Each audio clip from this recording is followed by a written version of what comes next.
नमस्कार दोस्तों, राधे राधे। भाद्रपद माह के शुक्ल पक्ष की पंचमी तिथि को ऋषि पंचमी के नाम से मनाया जाता है। इस दिन कुछ स्थानों पर व्रत किया जाता है और गंगा जी में स्नान किया जाता है।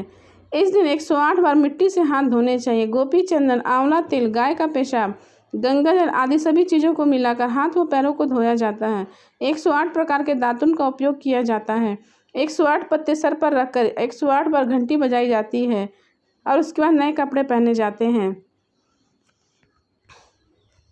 सभी कार्य पूरा होने के बाद गणेश जी की पूजा की जाती है। उसके बाद कहानी कही और सुनी जाती है।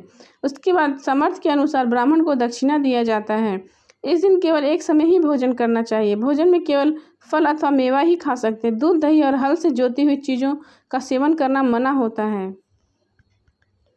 अब सुनिए ऋषि पंचमी से जुड़ी व्रत कथा। एक राजा सीताश्व ने ब्रह्मा जी से पूछा, सभी पापों को नष्ट करने वाला कौन सा व्रत सबसे श्रेष्ठ माना गया है। राजा की बात सुनकर ब्रह्मा जी ने ऋषि पंचमी के व्रत को सबसे उत्तम बताकर कहा, हे राजन, विदर्भ देश में एक राजा उनतक नाम सदाचारी ब्राह्मण रहा करता था। उसकी पत्नी का नाम सुशीला था। उनकी 2 संतानें थी, एक पुत्र तथा एक पुत्री। पुत्री का विवाह होने के बाद वह विधवा हो गई। इस दुख से अत्यंत दुखी होने पर अपनी कन्या सहित ब्राह्मण दंपति ऋषि पंचमी का व्रत रखने लगे, जिसके फलस्वरूप उन लोगों को जन्मों के आवागमन से छुटकारा पाकर स्वर्गलोक की प्राप्ति हुई। अब सुने ऋषि पंचमी की दूसरी कथा। सतयुग में विदर्भ नगरी में सेनजित नामक राजा हुए। वह ऋषियों के समान थे। उन्हीं के राज्य में एक कृषक सुमित्र था। उसकी पत्नी जयश्री अत्यंत पवित्रता थी। एक समय वर्षा ऋतु में जब उसकी पत्नी खेती कर रही थी तो उसे रजोस्वभाव हो गया। उस रजोस्वभाव होने का पता लग गया, फिर भी वह कामों में लगी रही। कुछ समय बाद वह दोनों स्त्री पुरुष अपनी आयु भोग कर मृत्यु को प्राप्त हुए। जयश्री तो कुतिया बनी और सुमित्र को रजोस्वभाव स्त्री के संपर्क में आने के कारण बैल की योनि मिली। क्योंकि ऋतु दोष के अतिरिक्त इन दोनों का कोई अपराध नहीं था, इसी कारण दोनों को अपने पूर्व जन्म का समस्त विवरण याद रह गया। वे दोनों कुतिया और बैल के स्वरूप उसी नगर में अपने बेटे सुचित्र के यहाँ रहने लगे। धर्मार्थ सुचित्र अपने अतिथियों का पूर्ण सत्कार करता था। अपने पिता के श्राद्ध के दिन अपने घर ब्राह्मणों को भोजन कराने के लिए नाना प्रकार के भोजन बनवाता था।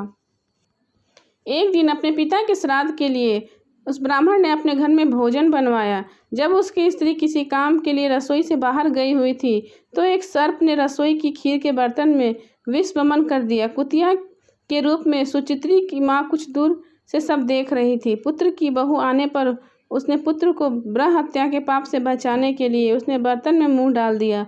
सुचित्र की पत्नी चंद्रवती से कुतिया का यह कृत्य देखा न गया और उसने चूल्हे से जलती लकड़ी निकालकर कुतिया को बहुत मारा।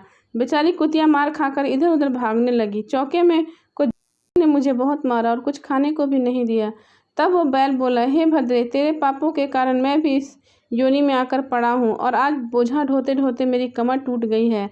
आज मैंने भी खेत में दिन भर हल जोता है। मेरे पुत्र ने आज मुझे भी भोजन नहीं दिया और मुझे मारा भी। मुझे इस प्रकार कष्ट देकर उनसे इस श्राद्ध को निष्फल कर दिया। अपने माता पिता की इन बातों को सुचित्र सुन रहा था। उसने उसी समय दोनों को भरपेट भोजन करा और फिर उनके दुख को दुखी होकर वन को चला गया। वन में जाकर ऋषियों से पूछा कि मेरे माता पिता किन कर्मों के कारण इन नीची योनियों को प्राप्त हुए हैं और किस प्रकार इनको छुटकारा मिल सकता है। तब सर्वोत्तमा ऋषि बोले, तुम इनकी मुक्ति के लिए पत्नी सहित ऋषि पंचमी का व्रत करो तथा उसके फल अपने माता पिता को दो। भाद्रपद महीने में शुक्ल पंचमी के मुख शुद्ध करके मध्य में नदी को पवित्र जल से स्नान करना और नए रेशमी कपड़े पहनकर अरुंधति सहित सप्त ऋषियों का पूजन करना। इतना सुनकर सुचित्र अपने घर लौट आए और अपनी पत्नी सहित विधि विधान से पूजन व्रत किया। उसके पुण्य को माता पिता दोनों पशु योनियों से छूट गए। इसलिए जो महिला श्रद्धापूर्वक ऋषि पंचमी का व्रत करती है वह समस्त सांसारिक सुखों को भोग कर वैकुंठ लोक को जाती है।